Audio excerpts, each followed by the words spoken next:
GS facts, audio lecture. Native press association, यह एक संस्था थी। नेटिव प्रेस एसोसिएशन, इसको स्थापित किए थे सुरेंद्र नाथ बनर्जी। नेटिव प्रेस एसोसिएशन है, 1877 में इसको स्थापित किए थे। यानी ये कांग्रेस से पहले के संस्था है। दिल्ली में स्थापित किए थे इसको सुरेंद्र नाथ बनर्जी। ध्यान रखना है, कोलकाता में नहीं बल्कि दिल्ली में स्थापित किए थे। Native press association. India society एक संगठन, इसको स्थापित किए थे इंडिया सोसाइटी को आनंद मोहन बोस। इंडिया की सोसाइटी जो है बहुत आनंद में रहती है। 1872 में इसे लंदन में स्थापित किए थे। आनंद मोहन जो है, आनंद और मोहन दोनों लोग लंदन में गए समझो, और वहाँ इंडिया की सोसाइटी बनाए 1872 में।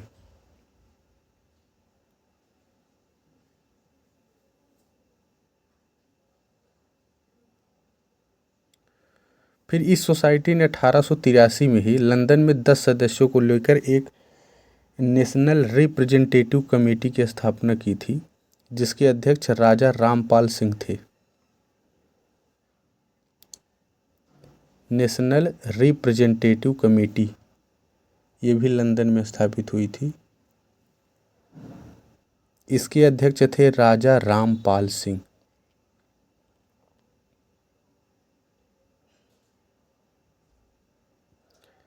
East India Association, EIA, East India Association, इसको दादा भाई नौरोजी स्थापित किए थे। ईस्ट इंडिया एसोसिएशन नौरोजी ने 1866 में। फिर बॉम्बे एसोसिएशन है, इसे जगन्नाथ शंकर ने स्थापित किया था 1852 में। बॉम्बे एसोसिएशन, जगन्नाथ शंकर, जगन्नाथ जो है बॉम्बे में रहता है, एसोसिएशन बना करके 1852।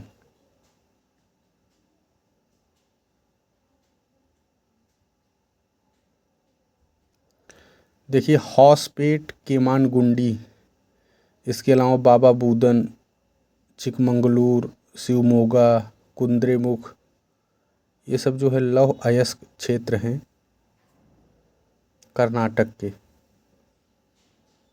केमानगुंडी, केमनगुंडी, समझो गुंडी जो है कर्नाटक करती है, बहुत नाटक करती है कर्नाटक में, लौह अयस्क सबसे लोहा ले लेती है। खम्मम, यह भी एक लौह अयस्क क्षेत्र है आंध्र प्रदेश में। खम्मम, इसके अलावा नेल्लौर है आंध्र प्रदेश में, अनंतपुर भी है।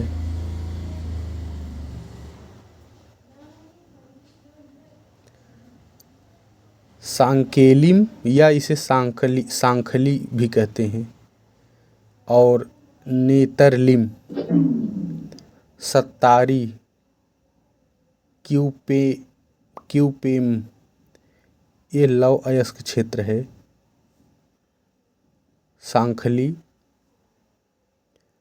नेतरलिम, सत्तारी, क्यूपेम, ये सब जो लौह अयस्क क्षेत्र हैं गोवा के हैं।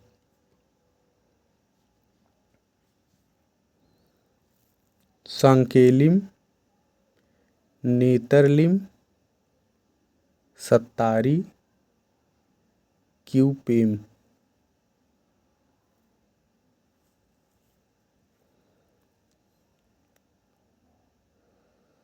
लोहरा पहाड़ी एक है लौह अयस्क क्षेत्र। राजगढ़, पीपल गांव, ये जो लौह अयस्क क्षेत्र हैं, लोहरा पहाड़ी, राजगढ़, पीपल गांव, महाराष्ट्र के हैं। देखिए, इसको निमोनिक से समझिए कि महाराष्ट्र में लोहा का कारोबार बहुत होता है। महाराष्ट्र में एक फिल्म बनी थी पीपली, तो उसी से समझिए पीपल गांव। और राजगढ़, देवगढ़, गढ़वाला देखिए इस महाराष्ट्र में क्षेत्र हैं। इसके अलावा भंडारा भी है।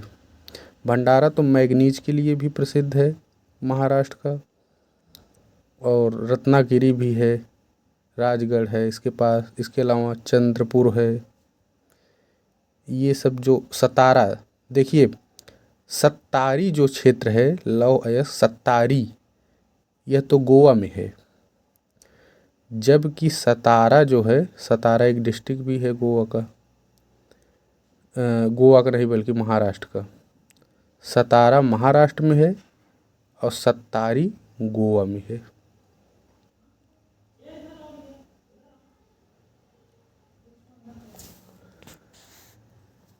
भारत जो है अपना ऑफिशियल जो न्यूक्लियर डॉक्ट्रिन है, इसे 2003 में जारी किया था। मतलब इसमें है कि when and how to use nuclear weapons. तो भारत ने बताया था कब कैसे इसका प्रयोग करेगा वो 2003 में। तो पूछता है कि आधिकारिक जो है परमाणु सिद्धांत भारत ने कब जारी किया था अपना। तो जो 2003 में, उस समय अटल प्रधानमंत्री थे।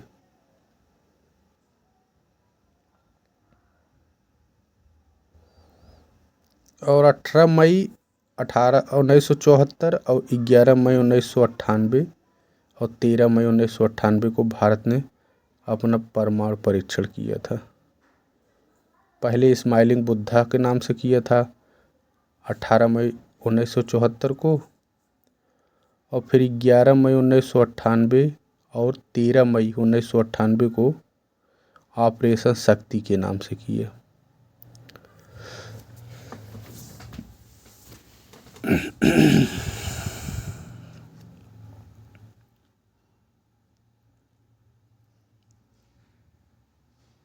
देखिए मई में ही हुआ है दोनों, 18 मई को हुआ, 11 मई और 13 मई को। भारत में जो नगरीय जनसंख्या वाले राज्य हैं, जैसे कि सर्वाधिक नगरीय जनसंख्या है महाराष्ट्र में, लगभग 5 करोड़ लोग महाराष्ट्र में नगरों में रहते हैं। उत्तर प्रदेश में लगभग 4 करोड़ 44 लाख के आसपास लोग नगर में रहते हैं। उत्तर प्रदेश के बाद तमिलनाडु है। तमिलनाडु में 3,49,000 के आसपास लोग, 3 करोड़ 49 लाख के आसपास लोग, 3 करोड़ तमिलनाडु में। और पश्चिम बंगाल में 2 करोड़ लोग, लगभग 2 करोड़ 90 लाख के आसपास पश्चिम बंगाल में लोग नगरों में रहते हैं।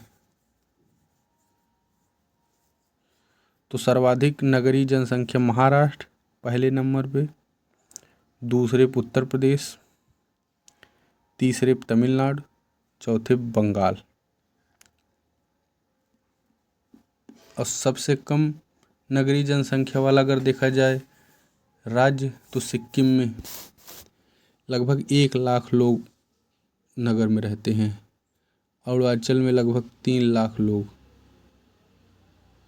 नागालैंड में 5 लाख लोग नगरों में रहते हैं, मिजोरम में भी लगभग 5 लाख।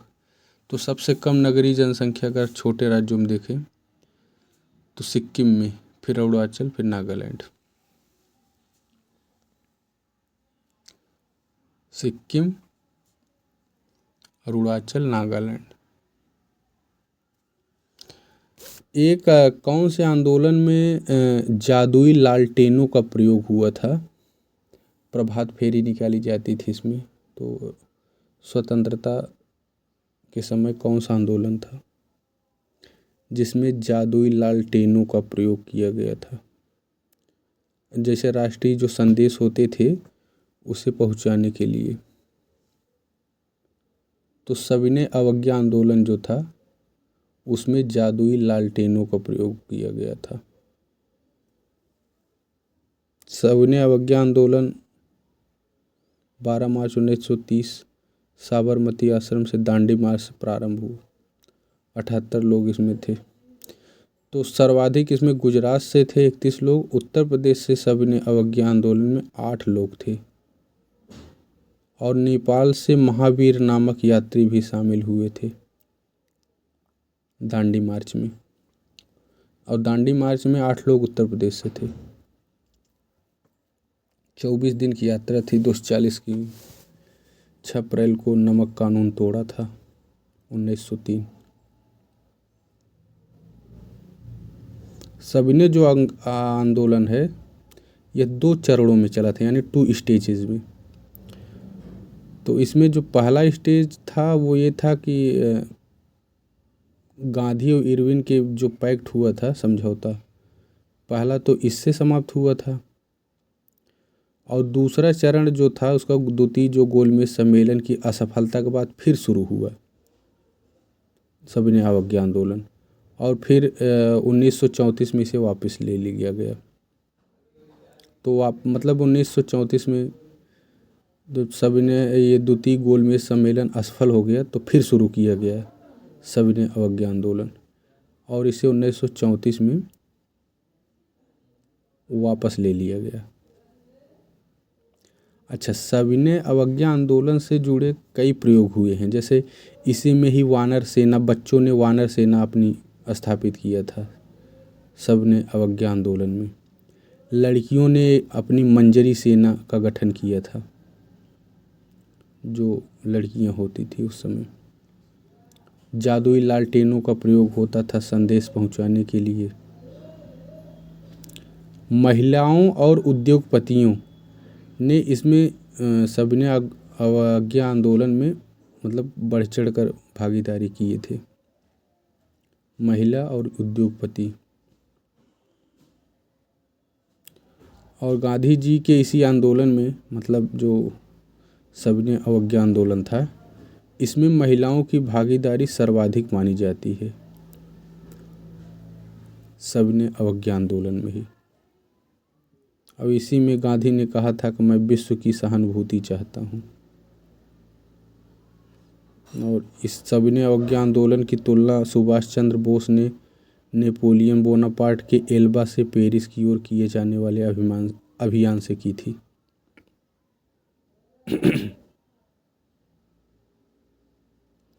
जब ये सविनय अवज्ञा आंदोलन हुआ तो 5 मई 1930 को सोलापुर में गांधी जी को गिरफ्तारी के बाद इस आंदोलन का जो नेतृत्व किया था वो अब्बास तैयब जी के हाथों में आ गया था। गांधी जी को जब गिरफ्तार कर लिया गया तो इसकी कमान जो है तैयब जी ने संभाली। अच्छा, धरसना जो नमक गोदाम था इस पर धावा कब बोला था सरोजिनी नायडू? तो 21 मई 1930 को धरसना। आचार्य विनोबा जो भावे थे सविनय अवज्ञा आंदोलन में भाग लेने के दौरान पहली बार गिरफ्तार हुए थे।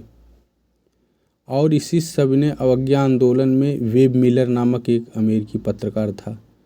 तो कभी कभी ये पूछ लेता है कि कौन से आंदोलन से जुड़े हुए हैं वेब मिलर, तो सविनय अवज्ञा आंदोलन से। और वेब मिलर ने कहा था कि संवाददाता के रूप में मैंने पिछले 18 वर्ष में असंख्य नागरिक विद्रोह देखे हैं, किंतु धरसना जैसा भयानक दृश्य मैंने अपने जीवन में कभी नहीं देखा। इसको वेब मिलर ने कहा था। और सविनय अवज्ञा आंदोलन जो तमिलनाडु में तंजौर के समुद्री तट पर इसका नेतृत्व चक्रवर्ती राजा गोपालचारी ने त्रिचिनापल्ली से वेदारण्यम की नमक यात्रा प्रारंभ की। और इसी में जो पेशावर में गढ़वाली रेजिमेंट के थे सिपाहियों में जो चंद्र सिंह गढ़वाली के नेतृत्व में निहत्थे भीड़ पर गोली चलाने से इनकार कर दिया था ये रेजिमेंट। मणिपुर में भी रानी गैडियल्लू थी जिसे जिया तरंग आंदोलन कहते हैं। और सविनय अवज्ञा आंदोलन जब असफलता हो गई तब गांधी जी ने रचनात्मक जो कार्य हो तो शुरू किए, जैसे संगठनों को स्थापित करना, कॉलेजों को, इस तरह के जो काम होते थे उसको शुरू किए थे सविनय अवज्ञा आंदोलन की असफलता के बाद।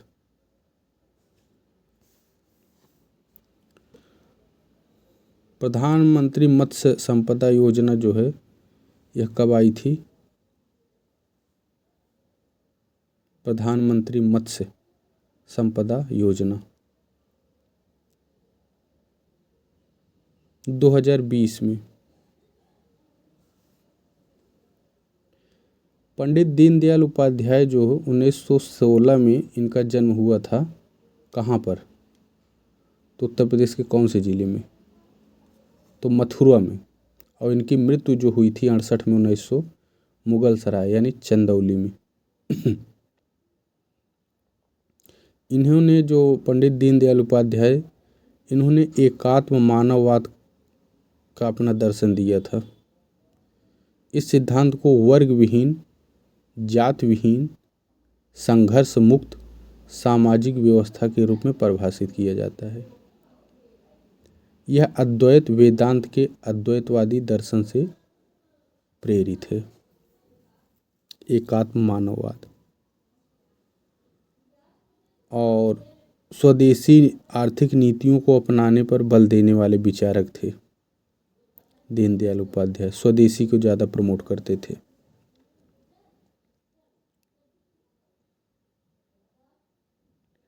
इनकी कुछ पत्रिकाएं हैं दीनदयाल उपाध्याय की, जैसे राष्ट्र धर्म, ये मंथली निकलता था।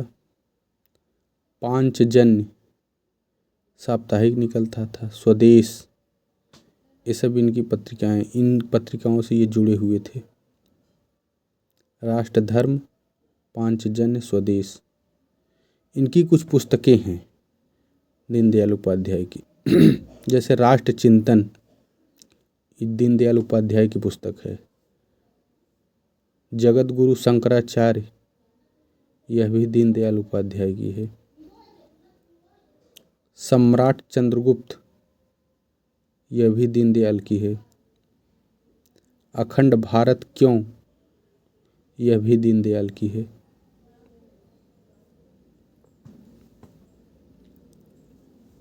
राष्ट्र चिंतन, जगत गुरु शंकराचार्य, सम्राट चंद्रगुप्त, अखंड भारत क्यों, ये सब जो है दीनदयाल की पुस्तकें।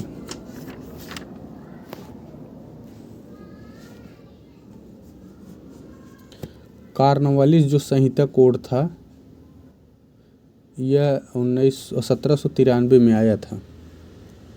शक्तियों के पृथक्करण यानी सेपरेशन ऑफ पावर के सिद्धांत पर आधारित था कार्नवालिस संहिता। इसमें यह था कि कर तथा न्याय प्रशासन को पृथक करना, मतलब कर से संबंधित जो कार्य हैं उनको न्याय प्रशासन से अलग कर दिया गया। इसको यूरोपियों के मामलों को भी अदालतों के अधीन कर दिया गया था इसी कार्नवालिस संहिता से। यही कारण था काफ़ी यूरोपीय जो लोग थे, यूरोपियन, इसका विरोध बहुत कर रहे थे उस समय। सरकारी अधिकारियों को सरकारी कार्यों के लिए दीवानी अदालतों के सम्मुख जवाबदेह बना दिया गया। मतलब आप रिस्पॉन्सिबल हैं, what you have taken decision you would have responsible for that particular decision. तो कहने का मतलब ये था कि इसको काफ़ी स्ट्रांग बना दिया गया था। इसमें कानून की विशिष्टता का सिद्धांत था, यानी जिसे हम कहते हैं principle of sovereignty of law. ये सब कार्नवालिस संहिता से संबद्ध है। रेडियो धार्मिकता जो है गाइगर मूलर काउंटर से नापी जाती है। यूरेनियम विखंडन की सतत प्रक्रिया को जारी रखने के लिए इसमें जो कण की आवश्यकता होती है वो न्यूट्रॉन होता है। न्यूट्रॉनों के कारण ही यूरेनियम विखंडन होता है।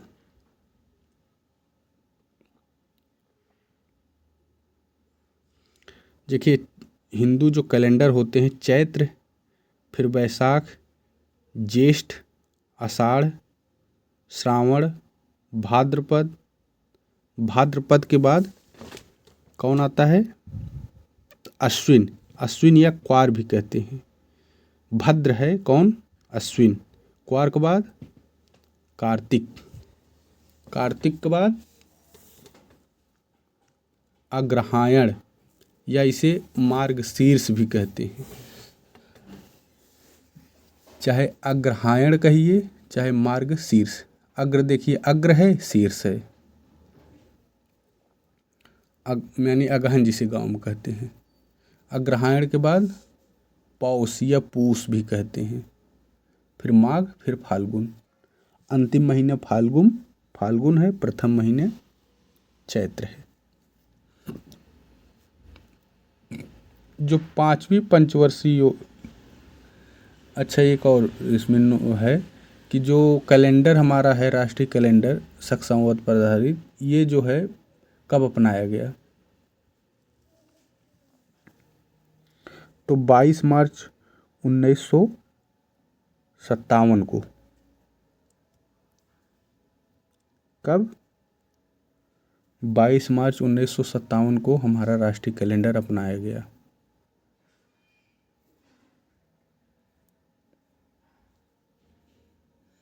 पांचवी पंचवर्षीय योजना 1974 से 78 के बीच।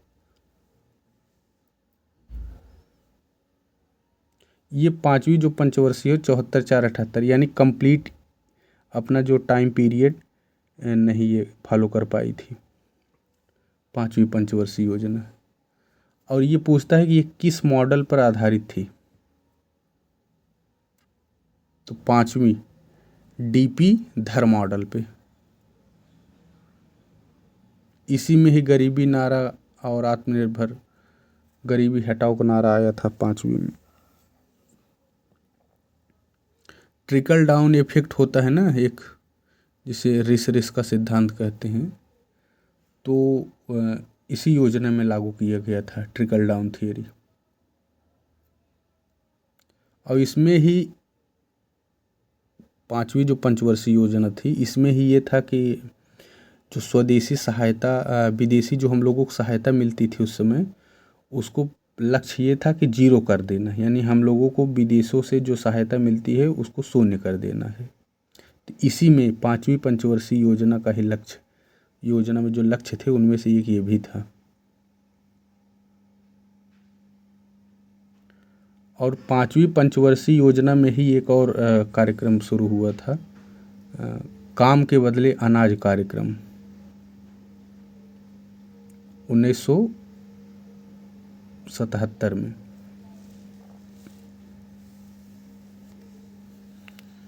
ये जो काम के बदले अनाज कार्यक्रम था 1977 में प्रारंभ हुआ था।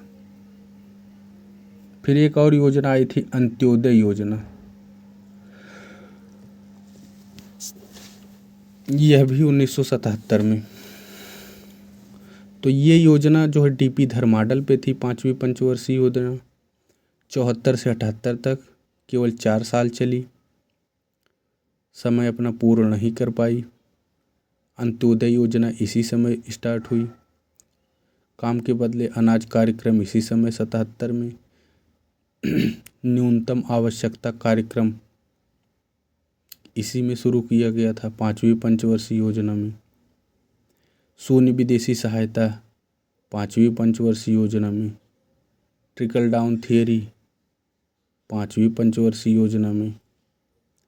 गरीबी हटाओ का नारा और आत्मनिर्भरता का लक्ष्य पांचवी पंचवर्षीय योजना में।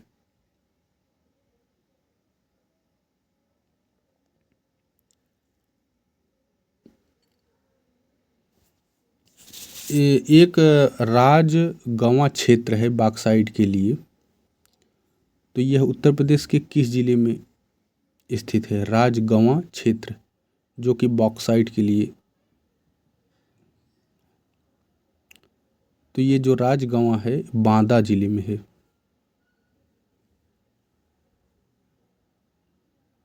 बांदा जिले में है राजगंवा।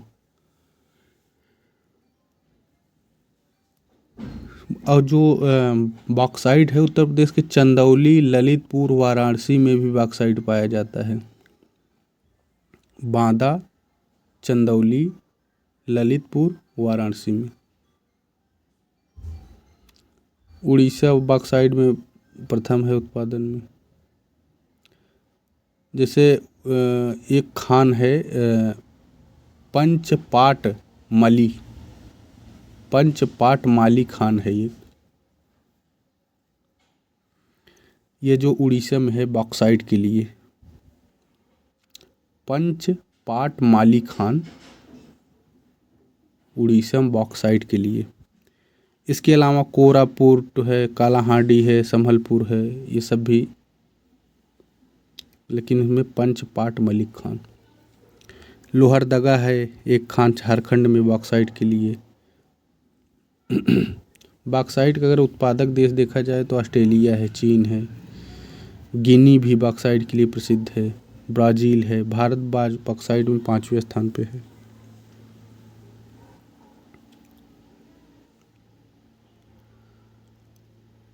एक जनजाति है इरुला और कुरुम्बा, यह 2 जनजातियां हैं, तो किस राज्य में निवास करती हैं? इरुला और कुरुम्बा तमिलनाडु में। इरुला और कुरुम्बा तमिलनाडु में निवास करती हैं। इसके अलावा तमिलनाडु में एक जाति है टोडा, कोटा, पनियान, कनिक्कर, पदार, बदागा, ये सब जनजातियां हैं। तो इसमें जो इम्पोर्टेंट है, एक तो इरुला, कुरुम्बा, टोडा, पालियान और कट्टनायकन, ये सब तमिलनाडु की जनजातियां हैं।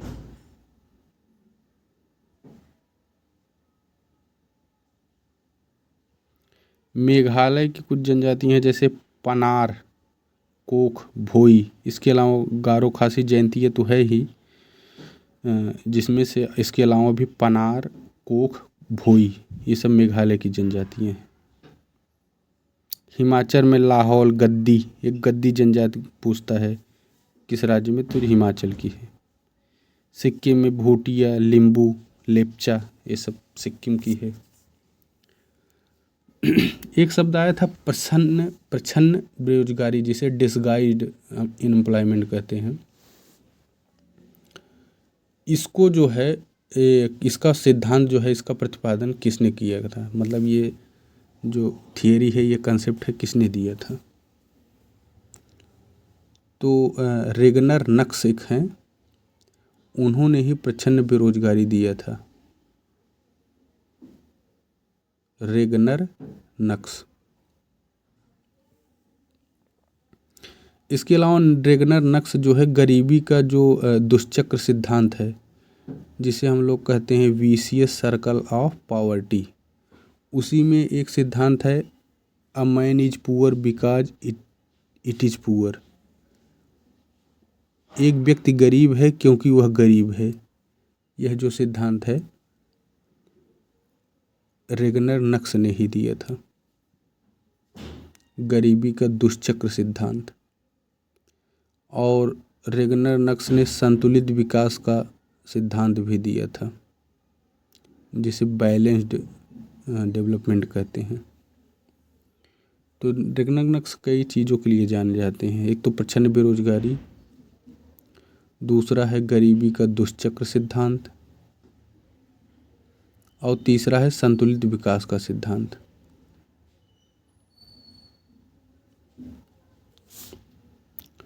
कुछ झीलें हैं उत्तर प्रदेश की, जैसे कौन कहाँ है।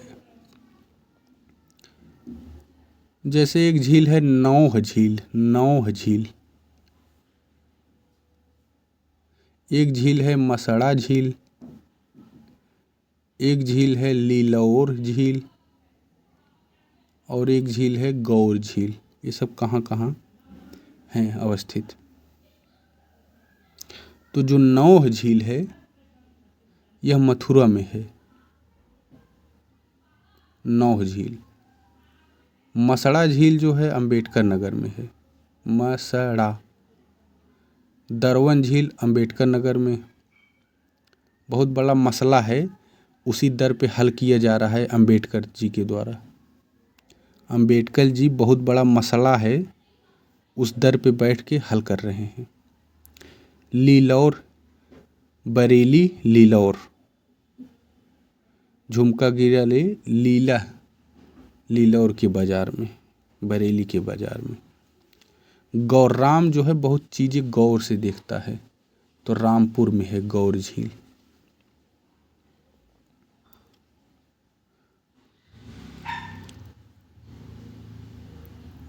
नौह झील मथुरा में।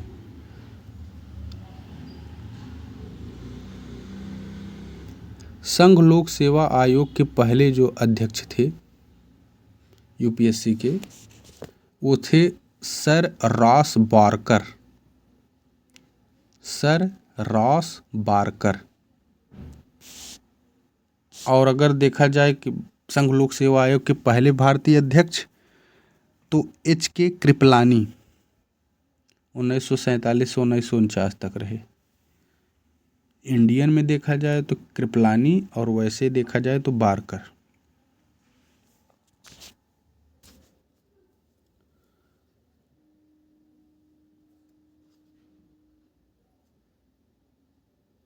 माउंटबेटन योजना 3 जून 1947 को आई थी।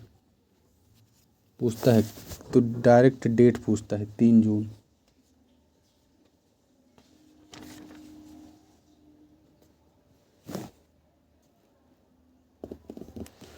कुछ डिजीज होते हैं, यानी जूनोटिक डिजीज कहते हैं।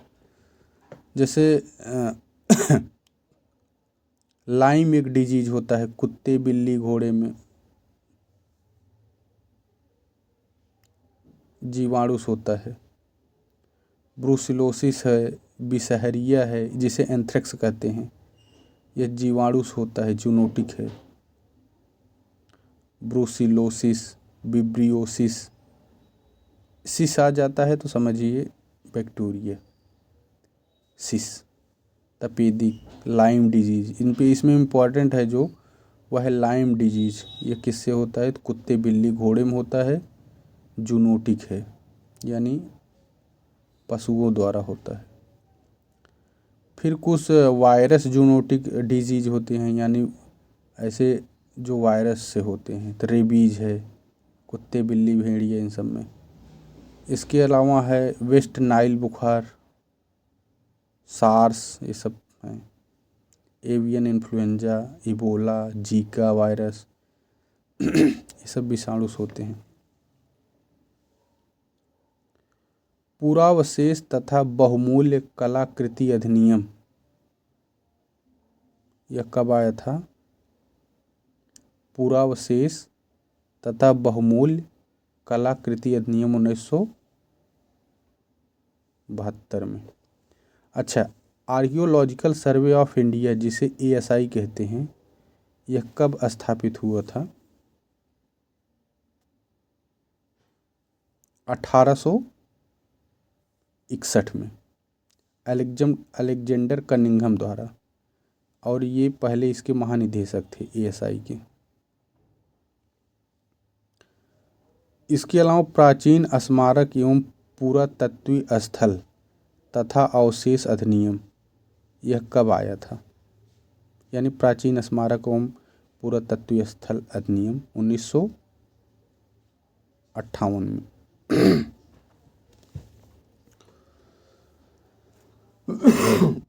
उड़ीसा के एक क्षेत्र है राउरकेला, यह लौह इस्पात संयंत्र के लिए प्रसिद्ध है। तो राउरकेला लौह इस्पात संयंत्र उड़ीसा के क्योंझर बुनाई क्षेत्र से लौह अयस्क प्राप्त करता है। यानी जो राउरकेला संयंत्र है, इसको जो लौह अयस्क मिलता है, वो क्योंझर बुनाई क्षेत्र से इसको लौह अयस्क प्राप्त होता है। और इसको जो कोयला है राउरकेला को, कोयला जो मिलता है झरिया और तलचर की खानों से। झरिया तो है झारखंड में, गाना भी है ना, फेंक दिले थरिया बलम गइले झरिया पहुँच लेकिन। तो झरिया वही है, कोयला के लिए प्रसिद्ध है। और यानी जो राउरकेला को लौह अयस्क मिलता है क्योंझर बुनाई क्षेत्र से, और कोयला मिलता है झरिया और तलचर से। तलचर तो उड़ीसा में है और झरिया झारखंड में है। और राउरकेला जो लौह इस्पात संयंत्र है, इसको जो पानी यानी जल का इसका स्रोत है, ब्राह्मणी नदी और शंख नदी पर बना बांध है। पानी की आपूर्ति यहीं से होता है।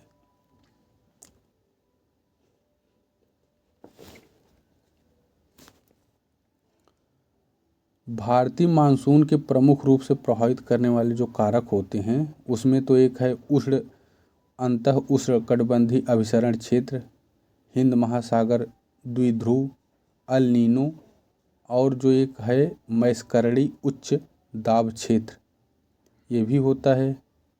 इसके कारण भी भारतीय मानसून प्रभावित होता है। कोरियोलिसिस फोर्स जो होता है उससे भी होता है।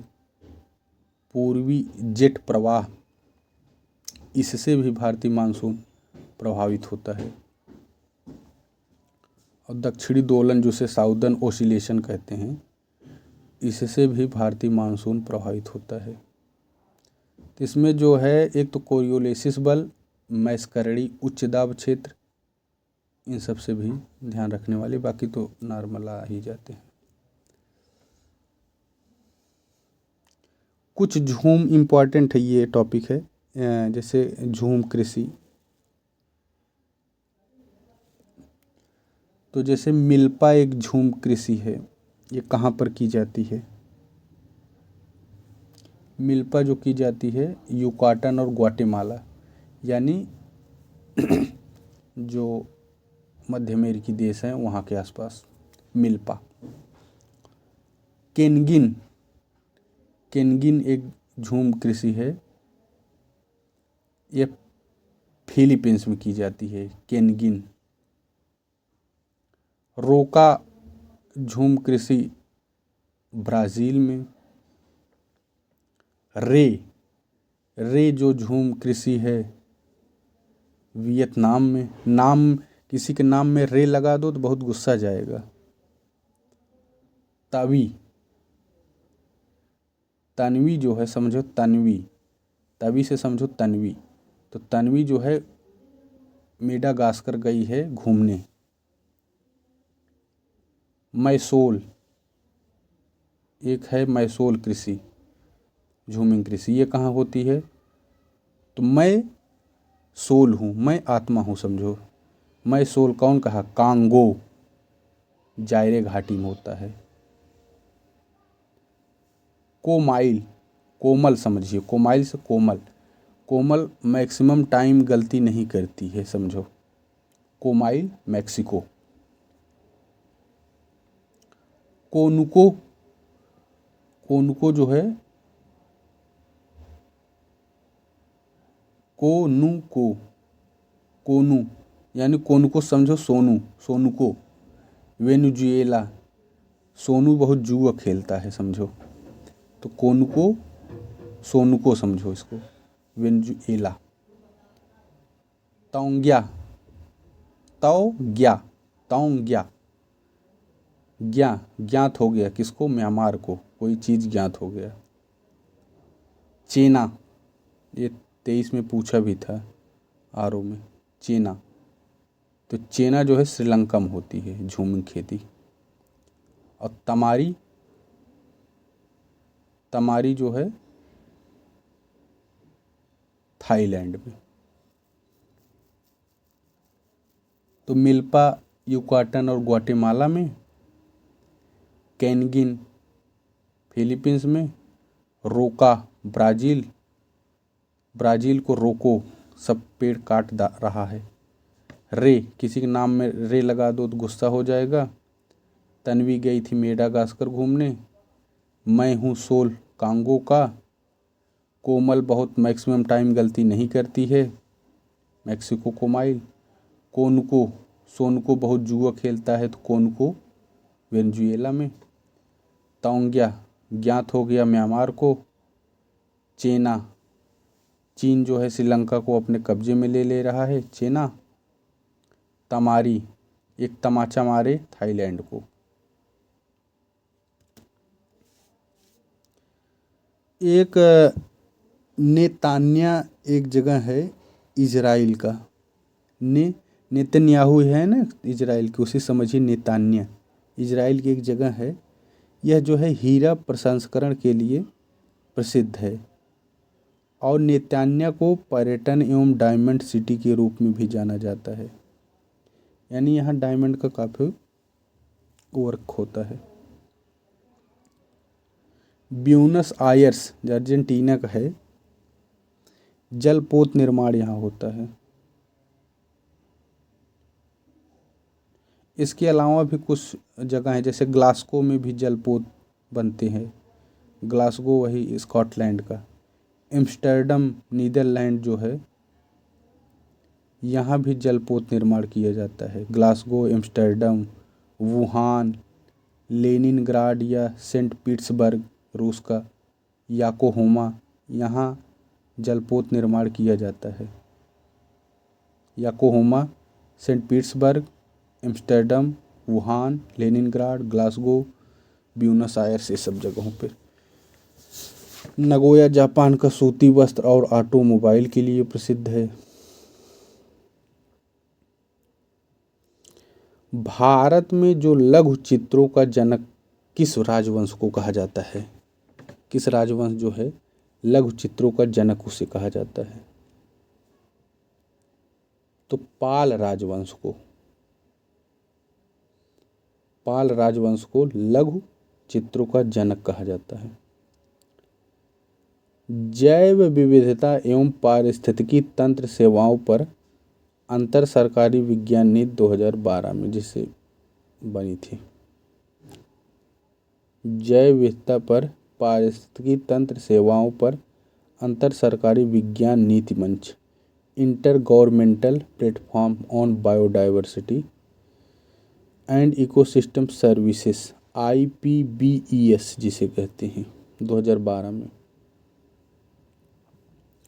एक शिक्षा के लिए योजना आई थी, सार्जेंट योजना। यह जो 1944 में आई थी सार्जेंट योजना।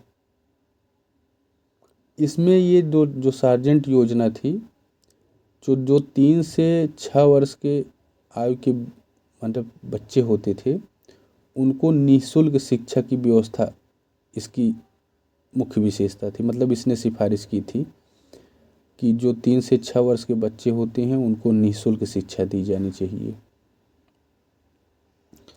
दूसरा इसका सिफारिश था कि जो 6 से 11 वर्ष तक के विद्यार्थी होते हैं, इनको अनिवार्य शिक्षा मिले। और यही कंसेप्ट आप देखेंगे कि जो कि भारतीय इसमें है, संविधान में, यहीं से कुछ न कुछ लिया गया है। जैसे आज भी निःशुल्क शिक्षा दी जाती है, फिर को अनिवार्य शिक्षा है। फिर 11 से 17 वर्ष के आयु के विद्यार्थियों को उच्च शिक्षा प्रदान करना। तो इसमें पूछेगा निःशुल्क 3 से 6 और अनिवार्य 6 से 11 और उच्च शिक्षा 11 से 17।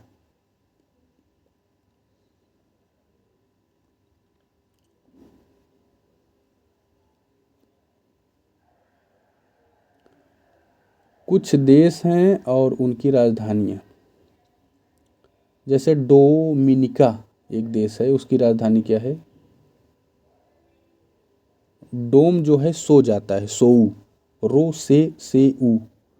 डोम जो है, डोम मतलब जो होते हैं वो लोग सो जाते हैं अपने नाव पर ही, रो से ऊ, रोज अपने नाव पर सो जाते हैं, सो यू।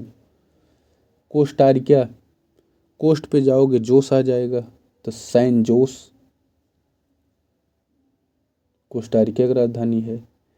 ग्रेनाडा, ग्रेट कौन है? George, Grenada, Saint George, Grenada की राजधानी सेंट जॉर्ज। इम्पोर्टेंट है ये टॉपिक। होंडुरास, तेगुसिगल्पा, हैती, है तू, मतलब कहो समझो कि है तू इस दुनिया में, कौन कह रहा है। पोर्ट ऑफ प्रिंस, इसका राजधानी है तू Port of Prince. Saint Lucia की राजधानी है कैस्ट्रीज। लूसिया, सेंट जो है ट्री के नीचे रहता है, सेंट संत। बरमूडा, देखिए इसका मूड बन गया तो 1 टन 2 टन 4 टन सामान इधर से उधर कर दिया, तो हैमिल्टन। मूड बन गया हैमिल्टन का, उसने कार बहुत तेज घुमा दिया। ब्रिज टाउन जो राजधानी है यह बारबाडोस की है। डोसा खाओ, कहाँ डोसा खाओगे, तो टाउन में जा कर के डोसा खाओगे, इधर उधर नहीं, टाउन में। देखिए एक शब्द है सेंट जॉर्ज, एक राजधानी है, और एक राजधानी है सेंट जोन्स। तो जो सेंट जॉर्ज है वो तो ग्रेनाडा की है, और जो सेंट जोन्स है यह एंटीगुआ और बरमूडा की है। एक बरमूडा की तो हैमिल्टन है, और एंटीगुआ और बरमूडा आ जाए तो सेंट जोन्स। और बहामास की राजधानी क्या है। बदमाश जो है हर चीज़ नशा में उड़ा देता है, तो नशाऊ, बदमाश आदमी नशा बहुत करता है ना। और बेलीज की राजधानी बेली। जॉर्ज जो बेली था पान बहुत खाता था, पान खा के चौका छक्का मार देता था, तो बेलीज की राजधानी बेल्मोपान। बेल जो है पान के ऊपर। और अल सल्वाडोर की सैन सल्वाडोर।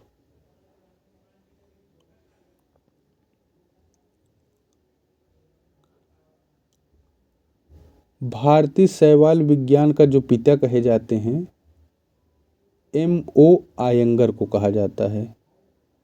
भारतीय शैवाल विज्ञान का पिता आयंगर को। और भारतीय कवक विज्ञान का जनक बुटलर, E.J. बुटलर को भारतीय कवक विज्ञान का जनक। भारतीय पारिस्थितिकी का जनक R.D. मिश्रा जी पारिस्थितिकी के हैं। और भारतीय ब्रायोलॉजी का जनक R.S.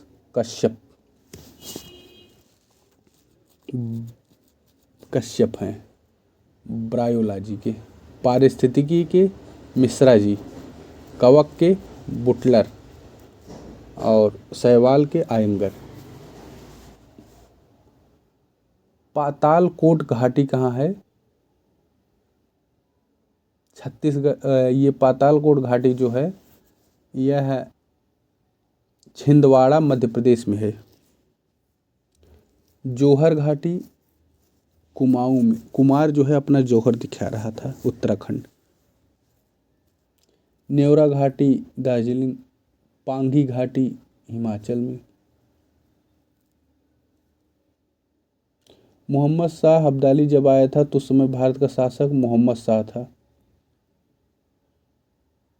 मोहम्मद शाह का जो अंतिम आक्रमण था उसने 1767 में सिखों के विरुद्ध किया था, मोहम्मद शाह अब्दाली। अच्छा, जो मोहम्मद शाह था इसे रोशन अख्तर के नाम से जाना जाता है। 1719 से 1748 तक इसका शासन था। इसे रोशन अख्तर, जिसे रंगीला बादशाह के नाम से भी जानते हैं।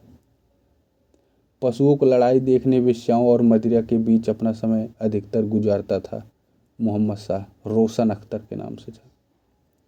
इसी के समय, मोहम्मद शाह के समय, दरबारी चित्रकार एक थे, चित्रमन और निधामल। पूछता है कि चित्रमन और निधामल किसके दरबारी चित्रकार थे, तो मोहम्मद शाह के।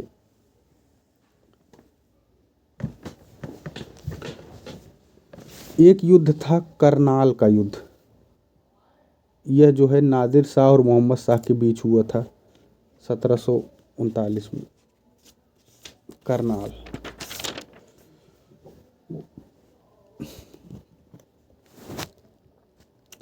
नई दिल्ली में CSIR की नेशनल फिजिकल लेबोरेटरी स्थित है।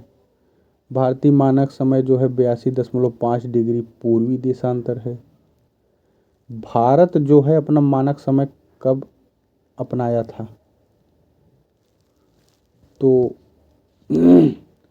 भारत जो है अपना मानक समय कब अपनाया था? तो 1 सितंबर 1947 को भारत अपना मानक समय अपनाया था।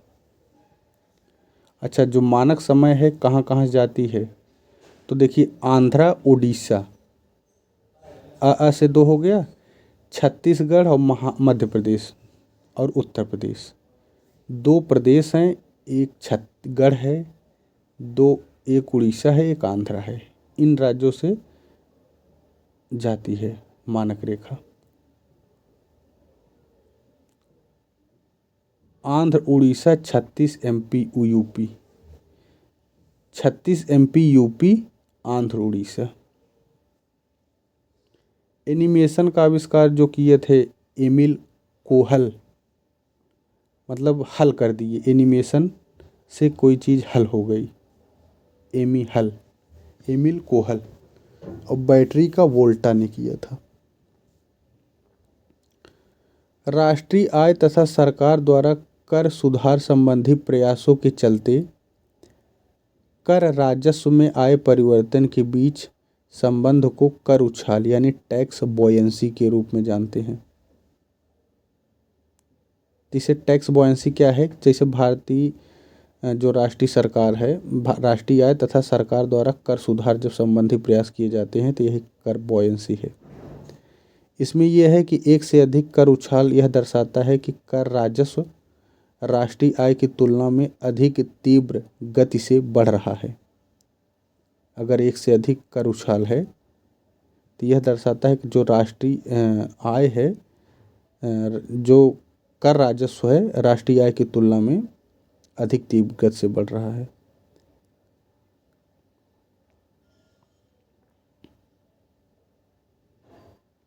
घड़ियाल जो है गंभीर रूप से संकटग्रस्त है, क्रिटिकली इंडेंजर्ड कैटेगरी में आता है साइट्स की।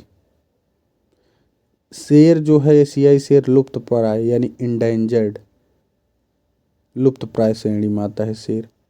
और डुगोंग जो है सुभेद्य यानी वल्नरेबल कैटेगरी में आती है, स्तनधारी है। सब इसे समुद्री गाय कहते हैं डुगोंग को। तमिलनाडु, मन्नार खाड़ी, अंडमान निकोबार समूह और कच्छ गुजरात में ये सब पाई जाती है, इन जगहों पर डुगोंग।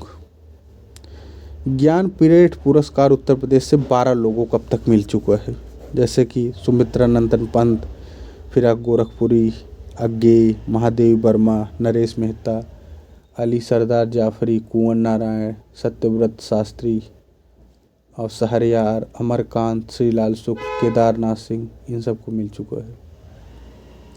अच्छा, रम जो होता है इसमें जो एल्कोहल होता है 45 से 55%, ब्रांडी में 50% के आसपास, विस्की और ब्रांडी में भी दोनों में लगभग 40 से 50% एल्कोहल होता है।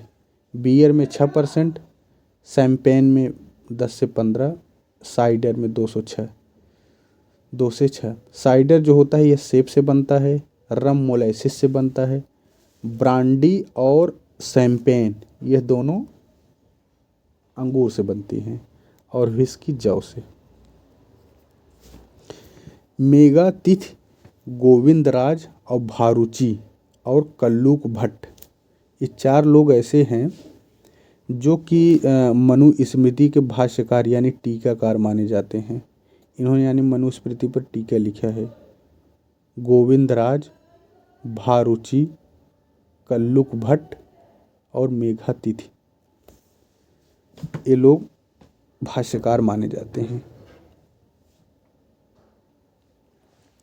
विश्वरूप, विज्ञानेश्वर व अपरार्क याज्ञवल्क्य स्मृतिकार स्मृति के भाष्यकार हैं।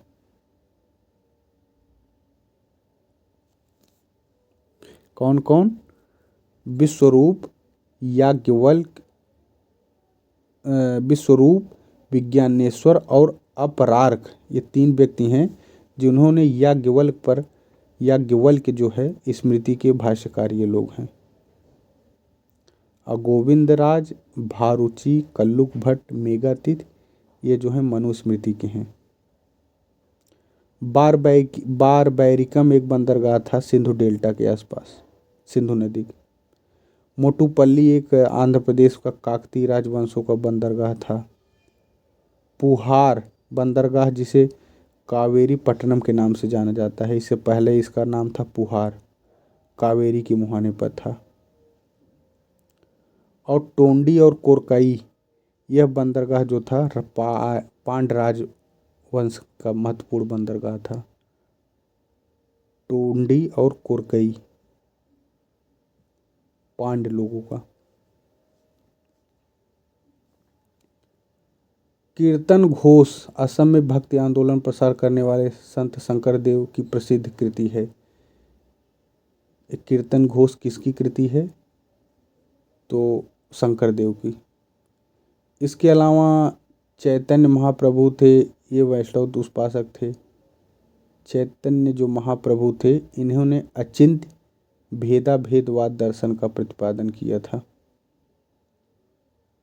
ये पूछता है कि अचिंत्य भेदाभेदवाद दर्शन का प्रतिपादन किसने किया है? तो चैतन्य महाप्रभु। इन्होंने संस्कृत में शिक्षाष्टकम की रचना की थी। शिक्षाष्टकम रचना किसकी है? तो चैतन्य महाप्रभु की। जो भारतीय नोट है उस पर 17 भाषाओं में होता है लिखा, उसमें से जो इम्पोर्टेंट है उर्दू में भी लिखा रहता है, ध्यान रखना है, कश्मीरी में भी लिखा रहता है, और तमिल तेलुगु तो है ही, नेपाली में भी लिखा रहता है, ध्यान रखना है। नेपाली भाषा में भी लिखी रहती है, कश्मीरी में, संस्कृत, मराठी, मलयालम, कोंकणी।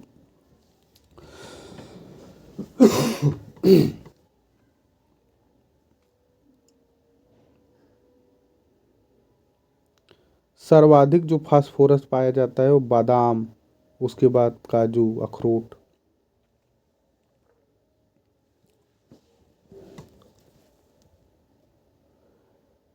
सूफीवाद अध्यात्मवाद पर अत्यधिक प्रतिष्ठा अर्जित करने वाले खलील हसन निजामी ने 1931 में मेरठ के तौहीद निकालकर उर्दू पत्रकारिता में नया इतिहास जोड़ा था। तो पूछता है कि तौहीद जो उर्दू पत्रिका थी किसकी है? तो खलील हसन निजामी की है। 1931 में मेरठ से तौहीद निकलता था।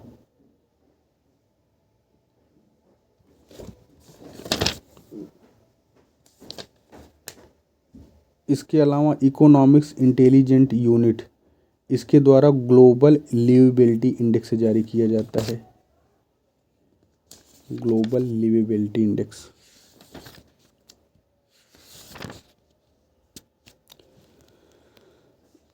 पीएम जो श्री स्कूल है 2022 में शुरू हुआ था, यह से जो है 22-23 से अभी 27 तक चलेगा।